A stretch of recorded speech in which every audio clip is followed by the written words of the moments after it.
말씀의 제목이 깨닫고 돌아감.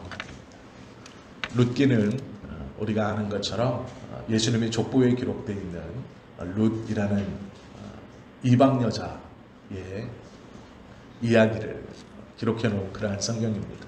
그런데 오늘 우리가 보실 룻기 1장은 룻에 대한 이야기가 아니라 나오미에 대한 이야기입니다. 룻기 1장은 온전히 나오미에 대해서만 설명을 하고 있습니다. 이야기의 시작은 흉년에서부터 시작되어집니다.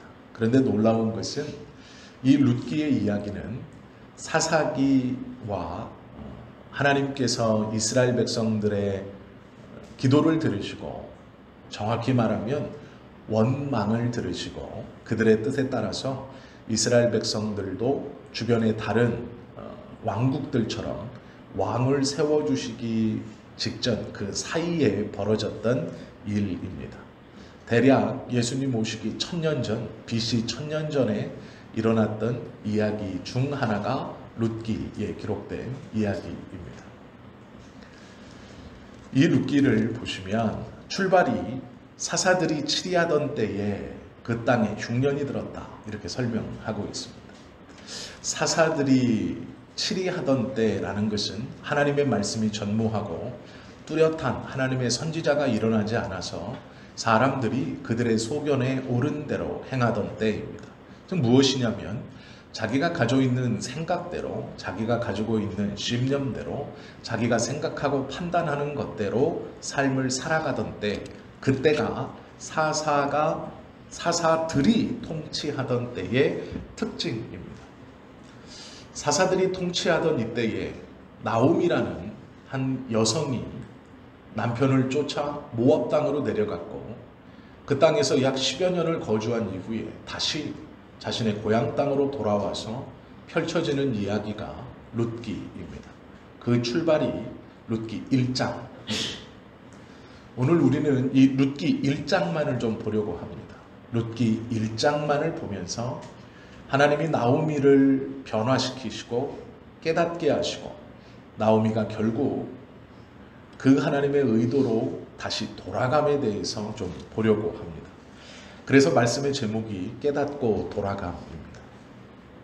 오늘 이 룻기 1장에서 나오는 여러 가지 하나님에 대한 잘못, 죄에 대한 것의 첫 번째는 자신의 소견에 옳은 대로의 삶의 모습입니다. 내가 생각하기에 가장 지혜롭고, 내가 생각하기에 가장 올바르고, 내 생각에 내 가족을 지키고 내 재산을 지키는 가장 뛰어나고 탁월한 법, 그것에 따라서 온전히 거주지를 옮겼던 삶이죠. 이것이 자유를 나 중심의 삶의 모습으로 살았던 때, 이것이 첫 번째의 죄입니다. 신명기 말씀에 보면 여러 가지 하나님께서 이스라엘 백성들에게 주셨던 명령들이 있습니다. 이렇게 해라, 또는 이렇게 하지 마라 라고 명령하신 것이죠. 그 신명기 말씀 중에 7장 3절에 보면 이스라엘 사람 너희는 절대로 하지 말아야 하는 말씀이 있습니다. 그 중에서도 절대로 결혼하거나 사돈을 맺어서는 안 되는 사람들이 기록되어 있습니다. 그 말씀은 이렇습니다. 이스라엘 사람은 가나안인이나 모압인이나 이방인과 결혼해선 안 된다라고 말씀하십니다. 이스라엘 사람들은 가나안 사람들이나 모압 사람들이나 또 다른 이방인들과 결혼해서는 안 된다. 이것이 대표적입니다. 그런데 이 말씀을 가만히 뜯어보면 이스라엘, 하나님께서 선택했다고 너희 스스로 자신하는 선민 공동체라고 믿고 있는 너희는 그 주변에 있는 가나안 사람, 너희가 터를 잡고 살아갈 가나안 사람, 즉 그곳의 원주민들입니다. 하나님의 땅에, 그 약속의 땅이라고 믿고 있는 그 땅에 들어가서 행동하고 살아갈 때에 원래 그 땅에 있던 사람들과 결혼하면 안 된다라고 말하죠.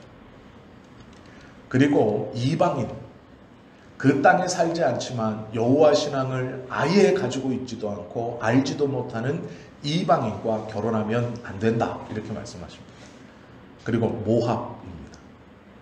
모압은 오늘 나오미가 자신의 남편을 쫓아 갔던 땅에 거주하던 사람입니다. 이 모압은 과거에 룻이, 여기에 등장하는 룻 말고요, 아브라함의 조카 룻이 그의 큰딸과 결혼하여 낳은 아들이 거주했던 곳이 모압입니다. 그 아들의 이름이 모압이고 그 후손들이 사는 지역을 모압 지역이라고 불렀고 그 도시 자체가 모압성이 되었습니다. 그래서 이들을 모압이라고 부릅니다. 이들은 거슬러 올라가면 아브라함의 조카를 선조로 시조로 하는 민족입니다. 그러기에 이들 중에는 여호와 신앙을 받아들이는 사람도 있었습니다. 또 어떤 이들은 소돔과 고모라의 사건에서 자신들을 그 소돔과 고모라 성의 밖으로 빼어준, 자신의 조상을 빼어준 천사들을 섬기는 사람들도 있었습니다. 그리고 또 어떤 이들은 도라보와 소금 기둥이 된 그 롯의 어머니를 섬기면서 살아가는 사람도 있었습니다. 원래 이 모압 족속의 신은 그모스라는 신입니다. 이들은 일부는 여호와 신앙, 일부는 천사, 일부는 소금 기둥이 된 어머니를 상징하는 상징물을, 또 일부는 가장 많은 사람은 그모스라는 우상을 섬기는 족속이 이 모압 족속입니다. 하나님의 땅에 거주하는 사람이건 그 땅 바깥에 있는 이방인이건 여호와의 신앙을 알고 섞여 있는 어떤 사람이건 너희들은 온전한 이스라엘 외에는 그들과 혼인하지 말라라는 것이 하나님의 명령이었습니다. 이들은 특별히 이 가족은 엘리멜렉이라는 남편을 쫓아 이들이 원래 거주했던 유다 베들레헴에서 떠나 엘리멜렉과 두 아들과 나오미, 이 네 식구가 모압 땅으로 이주합니다. 이유는 이 예루살렘 전체에 큰 흉년이 들었기 때문입니다. 흉년이 들었을 때 자신의 재산과 가족, 자녀들을 지키기 위해서 모든 재산을 정리해서 그곳을 떠나서 풍요로운 모압 땅으로 내려갔습니다. 엘리멜렉은 생각했을 것입니다. 완전히 이방 땅도 아니고 완전히 여호와 신앙을 알지 못하는 땅도 아니고 여호와 신앙도 친신앙적이고 또 이스라엘에게도 좀 친밀함을 보이는, 우리로 말하면 완전히 백인들만 사는 호주나 이런 곳으로 이민을 가서 누가 눈에 보아도 또 그들의 개념 속에 동양인이라는 차별받는 나라가 아니라 신앙적으로도 좀 잘 융화될 수 있고 서로 이해할 수 있고 피부색적으로도 조금 융화가 될 수 있고 또 한참을 올라가면 같은 뿌리의 핏줄을 갖고 있는 이 모압 땅이 적당하다 생각했을 수도 있습니다. 가장인 엘리멜렉은 자신의 아내와 두 아들을 데리고 모든 것을 처분하여 흉년을 피해 이 모압 땅으로 내려갑니다. 이것이 하나님 보시기에 죄였다라는 것입니다. 내려간 것이 죄가 아니고요, 자신의 소견에 옳은 대로 행하는 것이 죄였다라고 말씀하고 있습니다. 하나님께서는 이스라엘 백성들에게 가나안 땅을 주시면서 이 땅이 약속의 땅이니 아브라함에게 너와 너의 후손 대대로 이 땅에서 살 것을 명령하셨고 이 땅은 모두 다 나의 소유니 너희가 어떠한 일이 있어도 이 땅의 경계를 벗어나지 말 것을 명령하셨습니다. 그러나 자신의 소견에 옳은 대로가 시대정신이었던 이 사사시대에 엘리멜렉은 그의 생각에 이 흉년을 피하여 내 자녀들, 내 가정, 내 가족, 내 재산을 지키는 가장 좋은 방법으로 그 약속의 땅인 예루살렘, 베들레헴 근처에 성을 떠나 모압 땅으로 이주합니다. 자신의 소견에 옳은 대로 행했던 이것은 하나님의 명령과 말씀을 기억하지 못하는 행동이고 그것을 죄라고 보았다라는 것이죠. 또 하나는 떠나간 이유입니다. 1절에 보시면 그 땅에 흉년이 들어라고 말합니다. 흉년이 들어. 먹고 살 것이 없어지고 곡물가가 뛰고 자신이 가지고 있는 것으로 자신의 가족들이 먹고 누리기에는 쌀 한 가마니가 20만원, 30만원, 40만원 하니 안 되겠다. 모압 땅으로 가자 해서 내려간 겁니다. 내 재산을 지켜야겠다. 내가 이 흉년을 버티느라 내 재산을 다 허비할 수 없으니 이것을 피하여 풍요로운 곳으로 가겠다. 즉 물가도 안정되고 일자리도 많고 살만한 곳으로 가겠다라는 것이죠.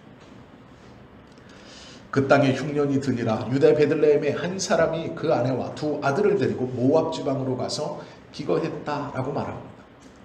나오미가 21절에 보면 돌아와서 이렇게 고백하죠. 나오미가 그들에게 이르되 나를 나오미라 부르지 말고 마라라 부르라라고 말하면서 왜 그렇게 말하냐면 21절에 내가 풍족하게 나갔다.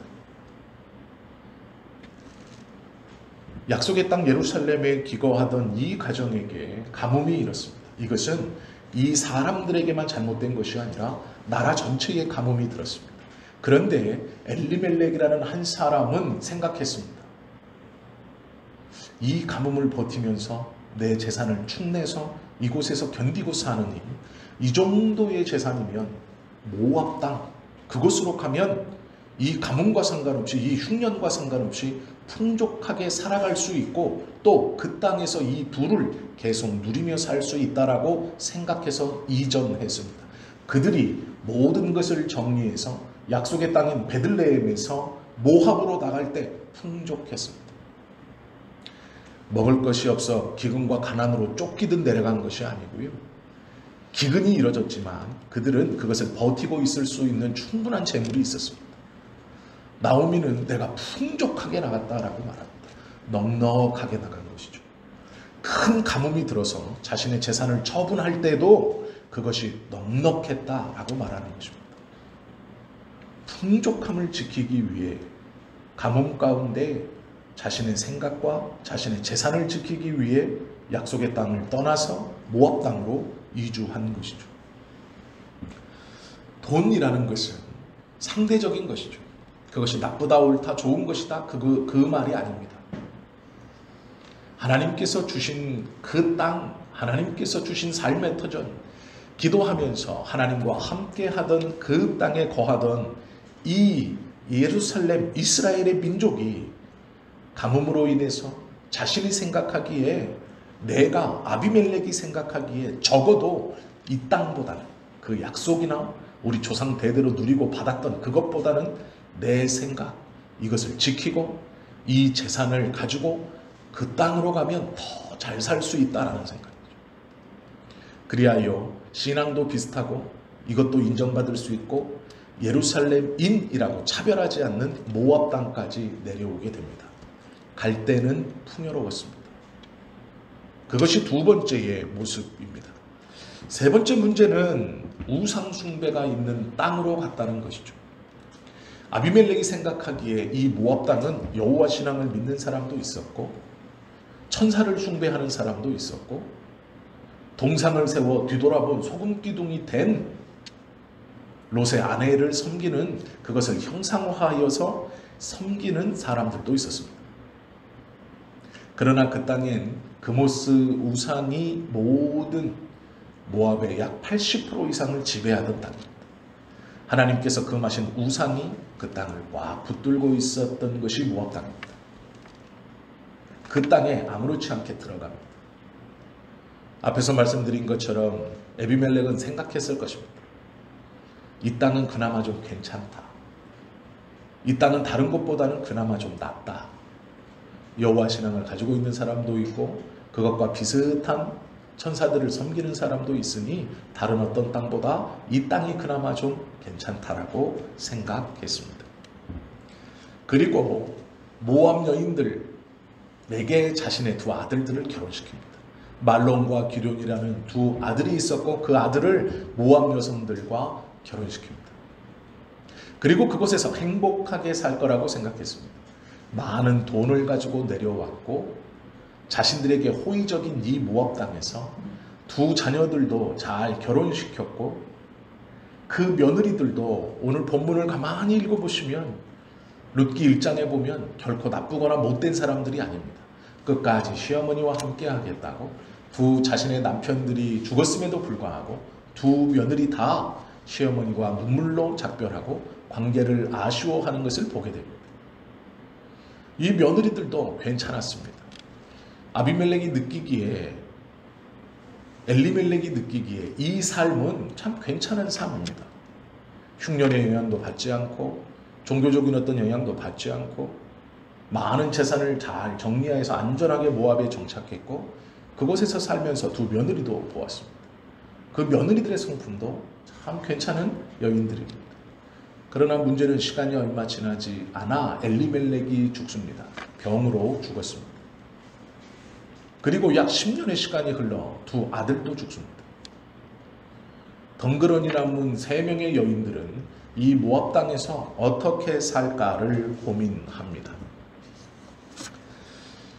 하나님이 어떠한 사람을 다시 믿음의 자리로 돌아오게 하시고 그 사람에게 깨달음을 주셔서 하나님을 다시 붙들게 하시는 방법이 있습니다.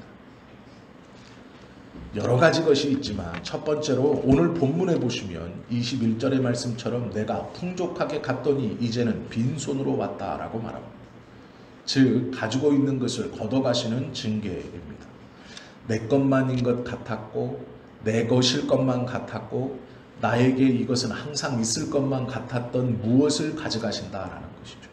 내 스스로 만족하고 내 스스로 이만하면 되었다라고 여기던 어떤 것, 이것은 내 것이니 안전하고 이것은 내가 잘 관리하고 있고 이것은 내 계획과 내 어떠함 속에서 안전한 바구니 안에 들어와 있다고 생각했던 그것을 깨끗하게 가져가십니다.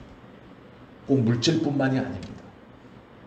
물질만이 아닌 내가 내 것이라고 생각하면서 이것은 괜찮다, 안전하다라고 했던 것들을 가져가심으로 돌아오게 하시는 징계의 방법이 첫 번째입니다.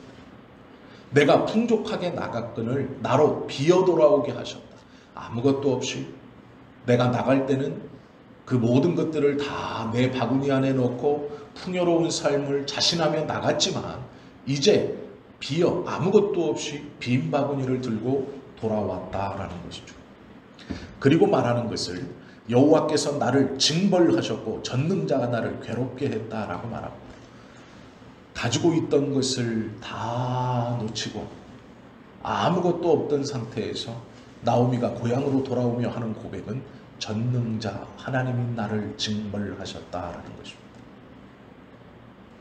앞에서 말한 자기의 생각대로 살아 하나님의 약속을 잊어버리는 것, 자기의 판단대로 자기의 기분대로 우상숭배 땅으로 내려가는 것, 내 소견에 옳은 대로 내 판단에 옳은 대로 내 믿음에 옳은 대로 물질을 붙들고 그것을 지키기 위해 흉년을 피해 하나님의 약속의 말씀도 잊어버리고 하나님께서 주시는 은혜도 잊어버리고 자신의 것을 지키고 쫓아 내려갔던 그의 삶에서 그가 평안하다 안전하다 했던 내 것이다라고 했던 모든 것들을 다 비워진 후에 돌아와 하는 고백은 전능자께서 나를 징계하셨다라는 것이죠.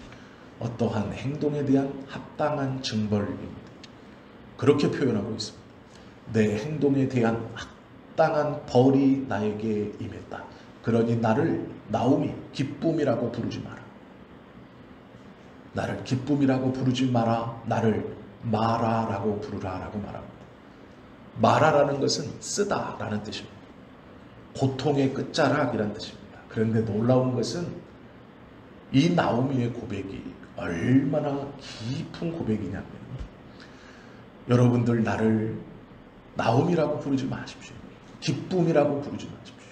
나오미라는 뜻은 현재형입니다. 즉 기쁘다라는 뜻입니다. 지금 기쁜 거예요. 기쁘다. 기쁜 상태입니다. 그럴 수 있었죠.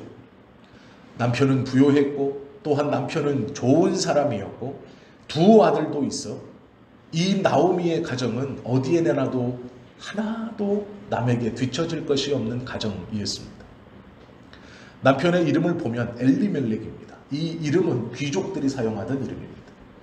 그리고 이 나오미가 돌아왔을 때 그 온 성이 반응했다. 10년이 지난 뒤에도 이 여자가 나오미라는 것이 화제가 될 정도면 10년 전에 이 성에서 남편 엘리멜렉의 위치가 어떠했는지를 짐작해 볼 수 있습니다.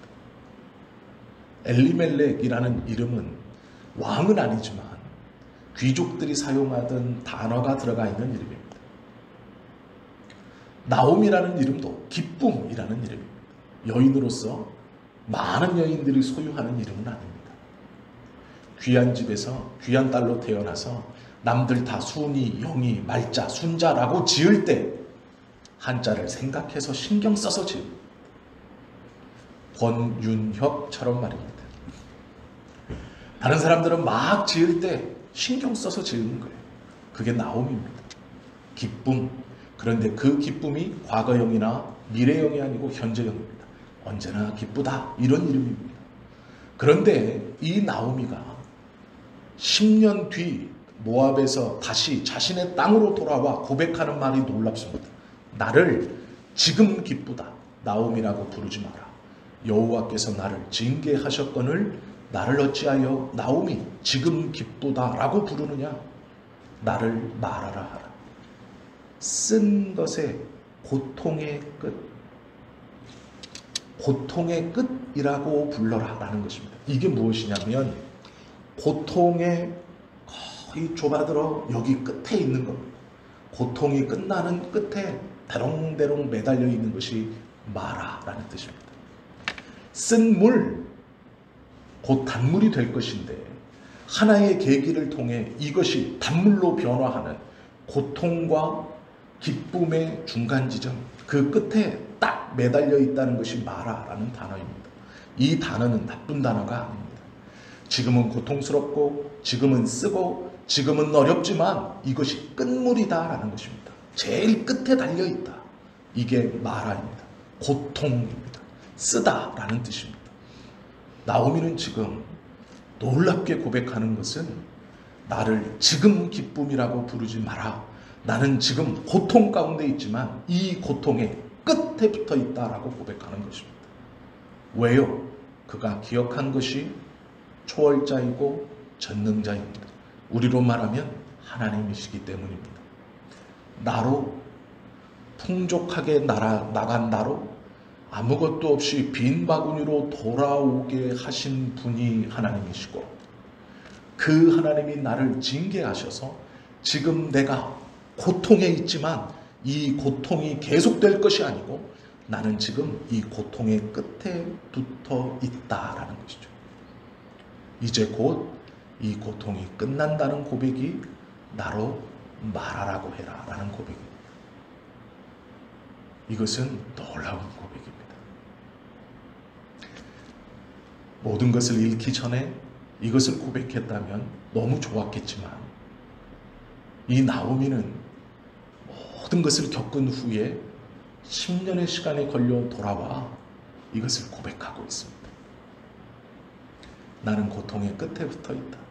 지금은 비록 고통스럽지만 이것이 내 삶의 끝이 아니고 이 고통의 끝에 탁 붙어 있어 이제 여호와의 징계가 나에게 임했고 내가 이것을 깨달았으니 이제는 이 고통의 끝 그리고 새로운 것이 시작될 것이다 라는 말을 지금 고백하고 있는 것이 나를 고통의 끝에 붙어 있는 여인이라고 불러라 라는 의미입니다. 이것은 믿음을 가지고 있지 않으면 고백할 수 없는 말이고 이것은 하나님의 역사가 이제 시작되게 하는 언어이고 자신의 삶이 변화되는 놀라운 믿음의 고백입니다. 힘들고 어려울 때 하나님을 원망하는 것은 누구에게나 할 수 있죠. 또 믿음을 가장하여 허세를 떨 수도 있습니다. 괜찮아. 아무렇지 않아. 네가 그렇게 말해도 세상이 그렇게 보아도 나는 아무렇지 않아. 아니요. 아무렇지 않은 게 아니죠. 풍족하던 것이 하나도 없이 빈 바구니가 되었는데 어떻게 아무렇지 않습니까? 아무렇죠. 너무 많이 아무렇죠. 아무렇지 않아라는 건 거짓말입니다. 마음이 상하고 남편이 죽었을 때 아들이 죽었을 때 어찌 아무렇지 않겠습니까? 가지고 있던 모든 것들이 점점점 비어가는 것을 느끼면서 내가 무엇인가 잘못했나? 내 삶이 왜 이런가?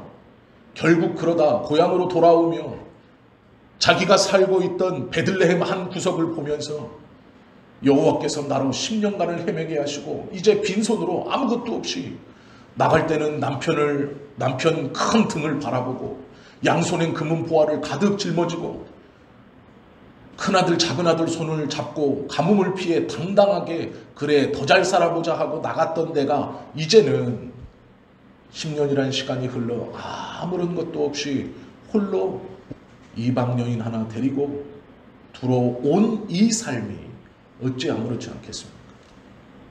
허세를 떨 수 있지만 나오미는 그렇게 하지 않습니다. 허세를 부리지 않죠. 괜찮은 척하지 않습니다. 고통입니다. 씁니다. 아픕니다. 그러나 거의 끝나는 아픔입니다. 왜요?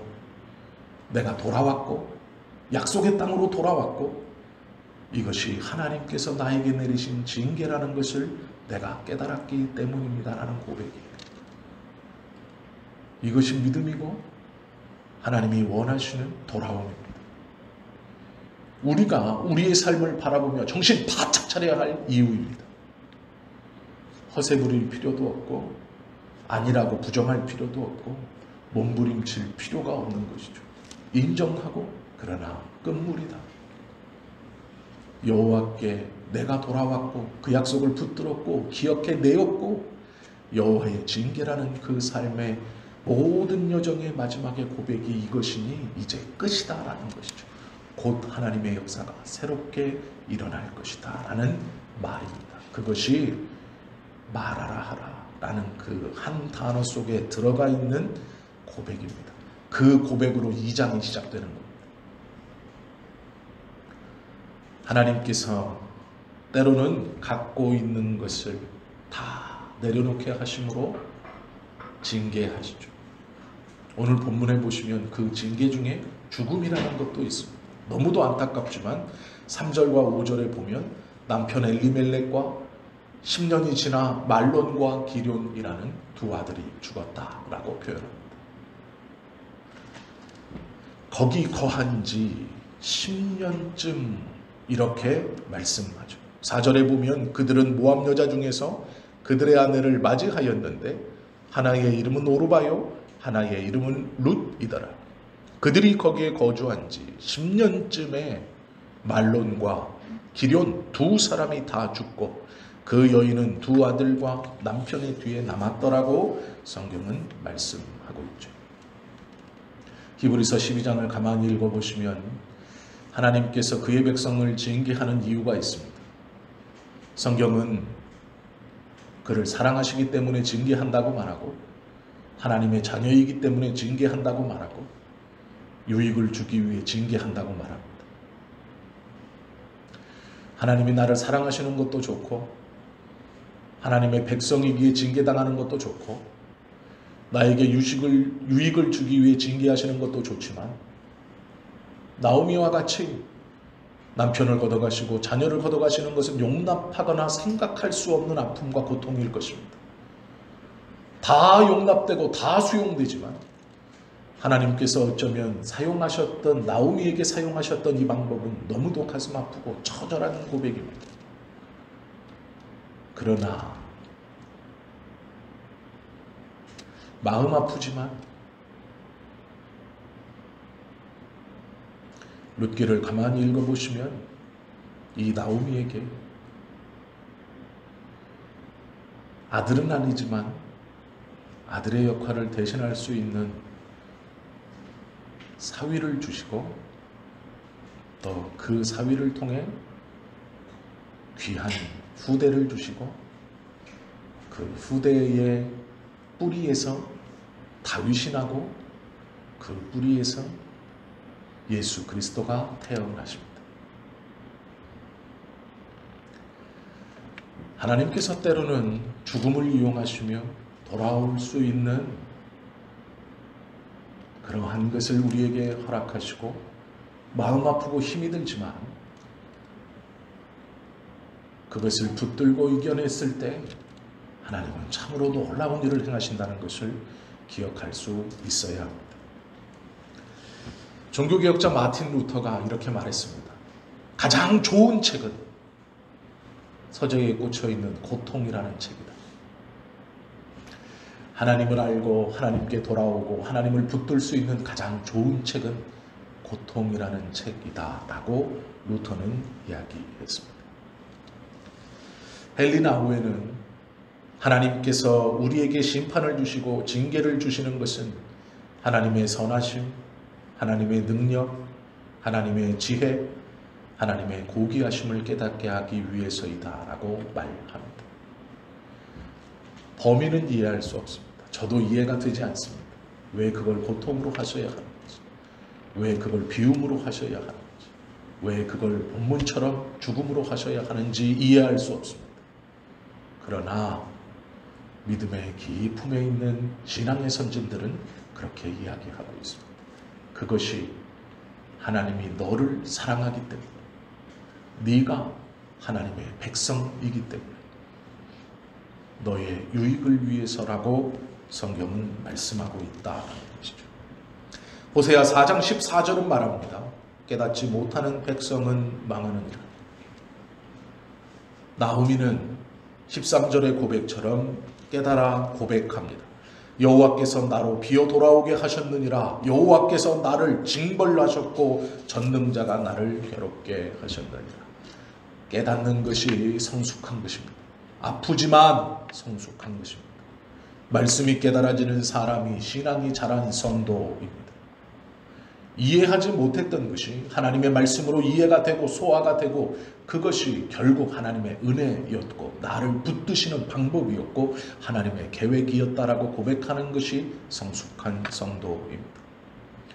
나오미는 하나님께 징계받았다라고 고백합니다.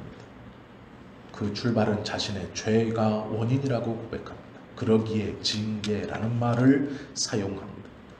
자신의 죄 때문에 하나님께 징계를 받았다라고 고백하고 모압을 떠나 베들레헴으로 돌아옵니다. 베들레헴은 약속의 땅입니다. 어쩌면 그것은 수치의 땅일지도 모릅니다. 자신의 과거 10년 전 재산을 팔아 의기양양하게 가뭄이 들어 온 성이 굶주림에 있을 때 그들은 풍족한 재물을 싣고 부하들의 손을 잡고 남편을 따라 당당하게 그 도시를 떠났습니다. 10년 뒤 더 많은 재물과 더 많은 자손들을 데리고 그 도시로 들어간 것이 아니라 떠났을 때와는 비교할 수 없는 초라함을 가지고 다시 그 도시로 돌아옵니다. 그것은 약속의 도시이고 약속의 땅이고 하나님의 은혜가 시작되는 자리임과 동시에 나오미에게는 수치의 장소이고 손가락을 받는 장소이고 자신이 자신의 이름처럼 기쁨이 아니라 마라, 고통이고 씁쓸함이고 쓴 것이다라고 고백해야 하는 장소입니다. 온 도시가 나오미로 인하여 술렁대고 저가 나오미냐? 라고 말하는 어쩌면 온 도시의 주목과 조롱거리가 되는 장소가 그 장소입니다. 그러나 그 약속의 장소와 믿음의 장소에 들어섰을 때 하나님의 역사는 시작되어집니다. 그 자리에 버티고서 저는 고통이고 쓴 것입니다. 그러나 내가 하나님께 돌아왔으니 이제 그 고통의 끝에 있는 자이고 이제 그 씀의 끝에 있는 자입니다. 이제 변할 것입니다. 모압에서는 아무런 희망이 없는 것이죠. 나오미가 떠나올 때 두 며느리가 나오미를 따라왔습니다. 그때 나오미가 뭐라고 고백하는지 우리는 알고 있습니다. 그 모압 땅을 벗어나며 내게 무엇이 있느냐? 내 태가 이곳에서 살아있느냐? 내가 오늘 밤 어떤 남자를 만나서 아이를 갖는다 하자. 그 아이가 자라나 너희들의 남편의 역할을 할 수 있는 시간이 우리에게 있느냐? 모압은 모든 것을 채워줄 땅, 안전하게 할 땅이라고 같지만 그 땅에서는 아무런 변화나 소망을 기대할 수 없는 곳입니다. 그럼 위에 나오미는 돌아온 것이죠. 베들레헴은 외형적으로 수치의 땅이고 모멸감의 땅이고 수군거림의 땅이고 자신이 자신의 입으로 자신은 고통이라고 쓴물이라고 고백해야 하는 땅임에도 불구하고 사람들의 좋지 않은 주목을 받는 땅임에도 불구하고 그 땅에 있을 때 하나님의 약속의 말씀이 선언되어지고 그 말씀이 살아있는 그 약속의 땅에 있을 때 나오미의 삶이 변화되기 시작하는 것입니다.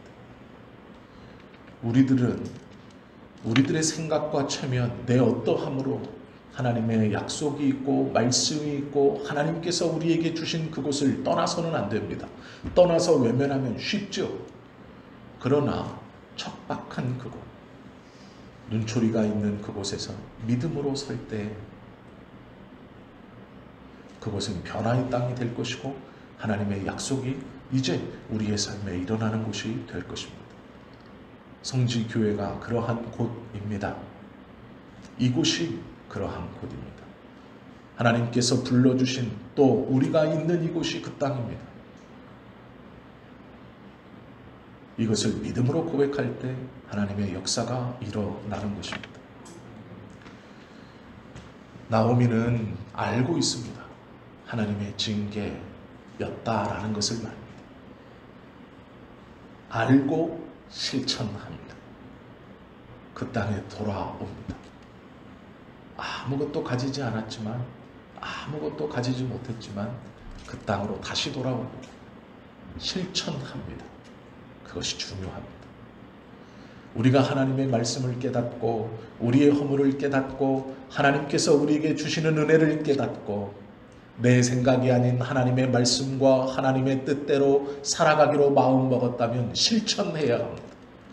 그것이 쉽지 않고 녹록지 않아도 그것을 실천하고 옮겨야 한다라는 것이죠. 그 실천이 우리가 이 세상을 살 때에 당하는 고통과 괴로움이 무엇인가 하나님의 어떠한 의도인가를 정확히 깨달을 수 있게 해줄 것이고 그 깨달음을 통하여 하나님 앞에 온전히 기도할 수 있을 것입니다. 또 그것을 통해 하나님께서 나의 삶을 이제 변화시키실 것이라는 것을 기대해 볼 수 있을 것입니다. 엉뚱한 곳에서 헛된 소망을 품고 몸부림치는 것보다 하나님께서 허락하신 우리의 가정, 우리의 교회, 우리의 삶의 터전에서 자신의 현 상황을 분명히 고백하고 인지하고 그곳에서 하나님의 은혜를 출발시키는 것이 이 나오미가 하나님 앞에 돌아와 했던 고백입니다. 그리고 하나님은 이 나오미의 삶을 역전시켜 룻기 마지막에는 다시 나오미다 라고 부르게 합니다. 그 기쁨이 현재형으로 다시 그에게 찾아왔다라는 것이죠. 바라고 원하기는 이러한 신앙의 고백과 이러한 결단과 의지와 실천이 우리 안에 있기를 예수님의 이름으로 축원합니다. 기도드립니다.